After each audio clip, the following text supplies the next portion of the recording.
നൽകുന്ന വാഗ്ദാനങ്ങൾ സമയബന്ധിതമായി പാലിക്കുക എന്നുള്ളത് തങ്ങളുടെ ഉത്തരവാദിത്തമാണ് എന്ന് തെരഞ്ഞെടുപ്പ് കഴിയുന്ന മുറയ്ക്ക് തന്നെ ഈ അധികാരത്തിലെത്തുന്ന ആളുകൾ മറക്കുകയാണ്. സർ, വാഗ്ദാനങ്ങൾ നൽകിയാൽ അത് സമയബന്ധിതമായി പാലിക്കണം. ഇതിപ്പോ ആരോട് പറയുകയാണ്? VD സതീശൻ മേനോനെ ഉപദേശിക്കുന്നു VT ബൽറാം. ഈ VT ബൽറാം കോൺഗ്രസ് തന്നെ അല്ലേ? അതോ ഇദ്ദേഹം ഈ അടുത്ത കാലത്തെങ്ങാണ്ട് നമ്മുടെ ഇടതുപക്ഷത്തേക്ക് ചാടിയോ? അല്ല, എനിക്ക് അറിയാൻ പാടില്ലാത്തതുകൊണ്ട് മാത്രം ചോദിക്കുകയാണ്. VD സതീശനെ ഉപദേശിക്കുന്നു, നിങ്ങൾ വാഗ്ദാനം നൽകിയത് പാലിക്കണം.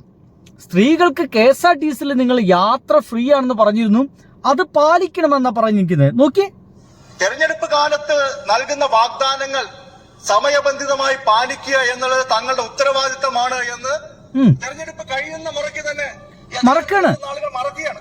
VD സതീശനെ മറന്നിരിക്കുന്നു. നോക്കൂ, തെരഞ്ഞെടുപ്പ് കാലത്ത് ഇദ്ദേഹം സ്ത്രീകൾക്ക് ഒരു ഗംഭീര വാഗ്ദാനം നൽകിയിരുന്നു. വാഗ്ദാനം എന്താന്ന് ഓർമ്മണ്ട? കേരളത്തിൽ അങ്ങോളം ഇങ്ങോളമുള്ള KSRTCകൾ കയറിയിട്ട് നിങ്ങൾ എങ്ങണ്ടാച്ചാ പോയിക്കോളി എന്നാ പറഞ്ഞേ. ചിലപ്പോ ആളുകൾ കണ്ട് മറന്നുപോകും. അങ്ങനെ ഒരു പ്രശ്നമുണ്ട്.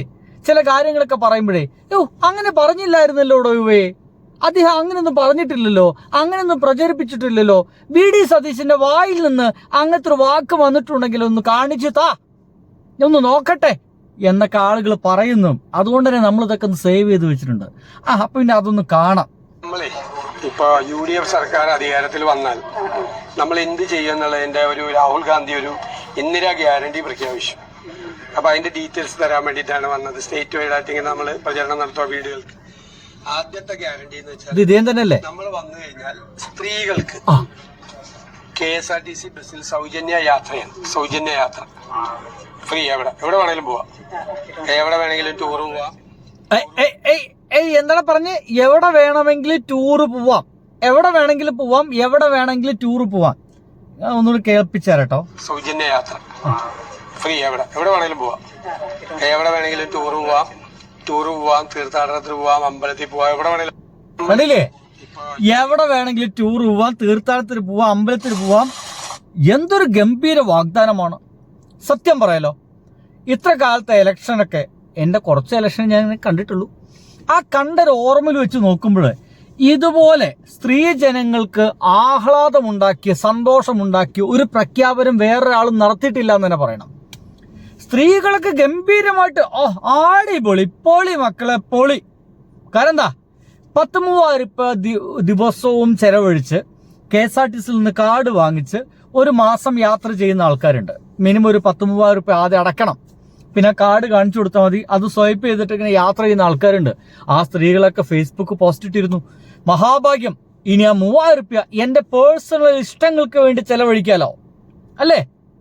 ആ കാർഡ് ഞാൻ എന്റെ ഹസ്ബൻഡിന് കൊടുക്കും, മൂപ്പര് വേണമെങ്കിൽ യാത്ര ചെയ്തോട്ടെ, ഞാനില്ല. എനിക്കിനി ഇതാ VD Satheesan Menon government free യാത്ര തന്നിരിക്കുന്നു, ഞാൻ ഈ KSRTC ബസ്സിലാണ്ട് വെറുതെ കയറി കുത്തിരിക്കും. എന്നിട്ട് കണ്ടക്ടർ വരുമ്പോ ചുമ്മാ നോക്കും, ചുമ്മാ നോക്കിയാൽ മതിയല്ലോ അല്ലെ? സ്ത്രീ ആണല്ലോ. അപ്പൊ കണ്ടക്ടർ മനസ്സിലാവും, ഫ്രീ യാത്ര ടിക്കറ്റ് വേണമെങ്കിൽ കൊടുക്കും. എങ്ങണ്ടാന്ന് പോലും ചിലപ്പോ ചോദിച്ചെന്ന് വരില്ല. ഫ്രീ യാത്ര ആണെങ്കിൽ പിന്നെ എന്തിനാടാ ചോദിക്കുന്നത് അല്ലേ? ഫ്രീ യാത്രയാണെങ്കിൽ പിന്നെ എന്തിനാ, എവിടേക്കാ എന്നൊക്കെ ചോദിക്കേണ്ട ആവശ്യമുണ്ടോ? അത് ചോദിക്കില്ലെന്നേ, അത് ചോദിക്കേണ്ട ആവശ്യമില്ല അല്ലയോ? അപ്പൊ എവിടേക്കാന്നൊന്നും പറയാതെ ബസ്സിൽ കയറി കുത്തിരുന്നിട്ട് ഇഷ്ടമുള്ള പോലെ വേളാങ്കണ്ണിക്ക് പോണു, ഗുരുവായൂർക്ക് പോണു, ശബരിമലയ്ക്ക് പോകാൻ പറ്റില്ല, അങ്ങനെ എല്ലാ അമ്പലത്തിലേക്കും. അതാണ് അവരെ കൊടുത്തിരുന്ന സംഗതികളൊക്കെ. പിന്നെ ടൂറ് പോണു, ഇടുക്കിയിലേക്ക് പോണു അല്ലേ? ടൂറ് കേരളത്തിനുള്ളിലാണല്ലോ. ഇടുക്കിയിലേക്ക് ടൂറ് പോണു, മലമ്പുഴയ്ക്ക് പോണു, കണ്ണൂർക്ക് പോണു എന്ന് പറഞ്ഞുകൊണ്ട് എൻ്റെ പൊന്നു സുഹൃത്തുക്കളെ, ഗംഭീര ടൂർ അടിക്കാമെന്നൊക്കെ വിചാരിച്ചിട്ട് വാട്സപ്പ് കൂട്ടായ്മ അടക്കം ഉണ്ടാക്കി വെച്ച ആൾക്കാരുണ്ട്. KSRTC ഫ്രീ യാത്ര ഗ്രൂപ്പ്, മനസ്സിലല്ലേ? ആ ഫ്രീ യാത്രാ ഗ്രൂപ്പിൽ നിന്ന് ഇപ്പോൾ ആളുകളൊക്കെ കൊഴിഞ്ഞു പോക്ക് തുടങ്ങിയിരിക്കുന്നു. കാരണം ഗംഭീരമായിട്ട് യാത്ര ചെയ്യാമെന്നൊക്കെ പറഞ്ഞിട്ട് ഇപ്പോൾ ഇതാ ജനങ്ങളോട് പറയുന്നു ഫ്രീ യാത്രയൊക്കെ ഉണ്ട്, അത് ഓർഡിനറി ബസ്സിൽ തന്നെ ഉള്ളൂ. ഓർഡിനറി ബസ്സിൽ ആ അമ്മാന്റെ വീട്ടിലേക്കാണല്ലോ നമ്മളിപ്പോൾ ടൂർ പോകുന്നത്. അമ്മാന്റെ വീട്ടിലേക്ക് ടൂർ പോകാൻ വേണ്ടിയിട്ട് ഓർഡിനറി ബസ്സിൽ കയറുന്നു. എൻ്റെ സുഹൃത്തുക്കളെ, ഒരർത്ഥത്തിൽ പറഞ്ഞാൽ ഇത് അസല് പറ്റിക്കലല്ലേ?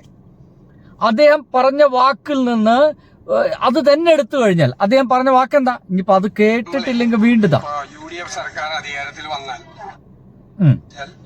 നമ്മൾ വന്നു കഴിഞ്ഞാൽ സ്ത്രീകൾക്ക് KSRTC ബസ്സിൽ സൗജന്യ യാത്ര ഫ്രീ. എവിടെ വേണമെങ്കിലും പോവാം, എവിടെ വേണമെങ്കിലും ടൂറ് പോവാം, തീർത്ഥാടനത്തിന് പോവാം, അമ്പലത്തിൽ പോവാം, എവിടെ വേണമെങ്കിലും. ശരിയാണ്, എവിടെ വേണമെങ്കിലും പോവാം. ശരിയാണ്, ടൂറും ടൂറൊക്കെ പോവാം. എങ്ങനെ പോകേണ്ടി വരും? എന്താ പറയാ, ഈ പറയുന്ന ഈ ഓർഡിനറി ബസ്സിൽ കയറി പോകണം. ഒരു 10 കിലോമീറ്റർ കഴിഞ്ഞ് ഇറങ്ങുക, അടുത്ത ബസ് കാണുക, എന്നിട്ട് അതിൽ കയറി കുത്തിരിക്കുക. അതും ഒരു 10 കിലോമീറ്റർ കഴിഞ്ഞാൽ അത് ഇറങ്ങുക, വീണ്ടും അടുത്ത ബസ്സിൽ കയറി കുത്തിരിക്കുക. അങ്ങനെ ഓർഡിനറി ബസ്സിൽ മാറി കയറി നാളെ എത്തേണ്ടത് 10 ദിവസം കഴിഞ്ഞ് എത്തുന്ന അവസ്ഥയിലേക്ക് ചിലപ്പോൾ നമ്മൾ എത്തും. അങ്ങനെ വേണമെങ്കിൽ പോവാം. അതും ചിലപ്പോൾ താല്പര്യങ്ങൾക്ക് അതൊക്കെ ഒരു നല്ല രസമുള്ള ഒരു സംഗതി ആയിക്കോട്ടോ. അതൊരു വ്ളോഗായിട്ടൊക്കെ ചില ആളുകൾക്ക് ചെയ്യാൻ കഴിയുന്ന ഒരു കാര്യമാണ്. ഫ്രീ യാത്ര എങ്ങനെ ഉണ്ടായിരിക്കും? എന്തായാലും 15-ാം തീയതി ഇതേ നടക്കുള്ളൂ എന്നാണ് ഇപ്പോൾ നമ്മുടെ മുമ്പിലേക്ക് കിട്ടിയ വിവരം. ഇനി വിവരം നിങ്ങൾ അറിയിച്ചില്ല നിങ്ങൾക്ക് ആർക്ക് തോന്നരുത്. ആ സംഗതി കൂടി ഞാൻ അങ്ങോട്ട് പറഞ്ഞുതരാം. ഇങ്ങനെയാണ് ഇപ്പൊ സംഗതി വന്നിരിക്കുന്നത്. എവിടെയാ ചായ ഒന്നല്ല സുഹൃത്തുക്കളെ, ഇതാ എവിടെതാ സർക്കാർ പ്രഖ്യാപിച്ചത് സ്ത്രീകളുടെ സൗജന്യ യാത്ര. അത് KSRTC ഓർഡിനറി ബസ്സുകളിൽ മാത്രം. ഫാസ്റ്റ് മുതലുള്ള സർവീസുകളിൽ സൗജന്യ യാത്ര അപ്രായോഗികമെന്ന് KSRTC വിദഗ്ധ സംഘത്തിന്റെ നിഗമനം. ഇപ്പോൾ നമ്മൾ മനസ്സിലാക്കുന്ന അനുസരിച്ച് ഏതായാലും ഓർഡിനറി ബസ്സുകളിൽ മാത്രമായിരിക്കും സ്ത്രീകളുടെ സൗജന്യ യാത്ര. മനസ്സിലല്ലേ? ഇത് വന്നിരിക്കുന്നത് മാതൃഭൂമിയിലാണ്. കൈരളിക്കണക്ക് നമുക്ക് സംശയിക്കാം, നോണയെ പറയൂ. അങ്ങനെയാണല്ലോ അല്ലെ? കൈരളി കമ്മ്യൂണിസ്റ്റ് പാർട്ടിക്കാർക്ക് വേണ്ടിയിട്ട് നോണ മാത്രം പറയുകയായിരിക്കും. ഇത് പക്ഷെ മാതൃഭൂമിയാണ്. അത്യാവശ്യം കോൺഗ്രസിനൊക്കെ നന്നായിട്ട് സ്നേഹിക്കുന്ന ഒരു വാർത്താ മാധ്യമമാണ്. എഴുത്തിലായാലും പറച്ചിലായാലും അല്ലെ, ദൃശ്യമാധ്യമത്തിലായാലും എഴുത്തും അതിനെന്താ പറയുക, എഴുത്ത് മാധ്യമത്തിലായാലും അവന്മാര് എന്താ പറയുക, കോൺഗ്രസിനൊപ്പം ഇവർ നിൽക്കത്തുള്ളൂ, മാതൃഭൂമി നിൽക്കുള്ളൂ. പക്ഷെ അവരും പറയുന്നു എന്താണ്, ഓർഡിനറി യാത്ര സ്ത്രീകൾ മൂഞ്ചി. നിങ്ങളുടെ സ്വപ്നങ്ങളെല്ലാം 4ആയിട്ടൊന്നും അടക്കുന്നു വേണ്ട, സ്വപ്നങ്ങളൊക്കെ സ്വപ്നങ്ങളായിട്ട് തന്നെ അവശേഷിക്കുന്നു. അങ്ങനെ എന്തോരം അവസാനിക്കാത്ത, എന്തോരം ഒരിക്കലും ലഭിക്കാത്ത, ഒരിക്കലും നടക്കാത്ത സ്വപ്നങ്ങളുണ്ട്. ആ സ്വപ്നങ്ങൾക്കൊപ്പം ഫ്രീ ആയിട്ട് അടുത്ത ദിവസം മുതൽ കൂട്ടുകാരുമായി എത്തിച്ചേർന്ന് യാത്ര പോകാമെന്ന് പറഞ്ഞ സ്വപ്നം കൂടി ആ ഒരു നടക്കാൻ പറ്റാത്ത കാര്യങ്ങളുടെ ഇടയിലേക്ക് നമുക്കിനി കയറ്റിവെക്കാം. ആ കയറ്റിവെക്കുന്നതിനൊപ്പം തന്നെ നിങ്ങൾ അത് ഗംഭീരമായി പറ്റിക്കപ്പെട്ടു എന്നുള്ള യാഥാർത്ഥ്യം കൂടി മനസ്സിലാക്കിയിട്ട് വേണം നിങ്ങൾ അത് കയറ്റിവെക്കാൻ. ഇമാതിരി നടപ്പിലാക്കാൻ പറ്റാത്ത വാഗ്ദാനങ്ങളൊന്നും കഴിഞ്ഞ 10 വർഷം പിണറായി വിജയൻ തന്നിരുന്നില്ല എന്നുകൂടി മനസ്സിലാക്കണം. തരാൻ കഴിയുന്നതേ പറഞ്ഞിട്ടുള്ളൂ, അത് തരികയും ചെയ്തിട്ടുണ്ട്.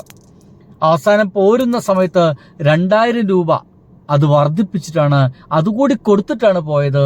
അതേ ഇപ്പോഴും UDF വന്നിട്ടും 3000 കൊടുക്കാമെന്ന് പറഞ്ഞിട്ട് അതിനെപ്പറ്റി ചർച്ചയൊന്നും എനിക്ക് എവിടെയും കേൾക്കാൻ കഴിഞ്ഞില്ല. ആരും ചോദിക്കുന്നില്ല. എന്താടാ ഉവയൊന്നും ചോദിക്കാത്തത്?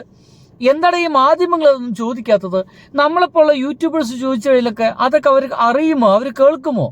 എന്താണ് 1000 കൂട്ടാത്തത്? 3000 രൂപയാണ് വാർദ്ധക്യ പെൻഷൻ കൂട്ടുമെന്ന് പറഞ്ഞിരുന്നത്. അതെന്താ കൂട്ടാത്തേ എന്നുള്ള ചോദ്യം എന്താ ആരും ചോദിക്കാത്തേ? സ്ത്രീകൾക്ക് മാസം 30 വയസ്സ് കഴിഞ്ഞ സ്ത്രീകൾക്ക് 1000 രൂപ വെച്ചിട്ട് തരുമെന്ന് പറഞ്ഞിരുന്നു. അതെന്താ ഇപ്പൊ കൊടുക്കാത്തേ? എന്താ അതാരും ചോദിക്കാത്തേ? കഴിഞ്ഞിട്ടില്ല. ഏറ്റവും പ്രധാനപ്പെട്ട കാര്യങ്ങളിൽ ഒന്ന് പറയുന്നത് അതെന്തുവാണ്, ഈ കോളേജിലൊക്കെ പഠിക്കുന്ന കുട്ടികൾക്ക് 1000 രൂപ വെച്ച് കൊടുക്കുമെന്ന് പറഞ്ഞിരുന്നു.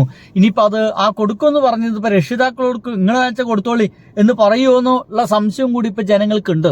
അതെന്താ കൊടുക്കാത്ത? എങ്ങനെ വാഗ്ദാനങ്ങളുടെ പെരുമഴ അങ്ങോട്ട് പെയ്യിച്ച് അതിൽ വീണുപോയ ഈയാമ്പാറ്റകളായിട്ട് ഇവിടുത്തെ യാത്രാമോഹികളായിട്ടുള്ള കുറേ സ്ത്രീകൾ, കുറേ കുട്ടികൾ, എത്രയോ ജനങ്ങൾ അതിൽ പെട്ടുപോയിരിക്കുന്നു എന്നുള്ളതാണ്. കഴിഞ്ഞ ഒരു മാസത്തെ ലിസ്റ്റ് മാത്രം എടുത്തു കഴിഞ്ഞാൽ എന്തോരം കാര്യങ്ങളാണ് നടപ്പിലാക്കാൻ കഴിയാത്തതായിട്ട് പോകുന്നതെന്ന് ആലോചിച്ച് നോക്കി. എന്തോരം കാര്യങ്ങളാണ്. അതിനെ പറ്റിയിട്ടൊന്നും ആർക്കും ചർച്ചയില്ല, അതൊന്നും ആർക്കും വേണ്ട. എന്തു ചെയ്യും? അപ്പൊ സുഹൃത്തുക്കളെ, ഞാൻ ഇത്രേ പറയുന്നുള്ളൂ. നിങ്ങൾക്ക് ഏകദേശ കാര്യങ്ങളൊക്കെ മനസ്സിലായിട്ടുണ്ട് എന്നുള്ള വിശ്വാസത്തോടെ ഈ വീഡിയോ ഞാൻ പിൻവാങ്ങുന്നു. ബൈ. കഴിയുമെങ്കിൽ ഒന്ന് സബ് ചെയ്ത് ഫോളോ ചെയ്ത് ഒപ്പം കൂടണേ. ബൈ.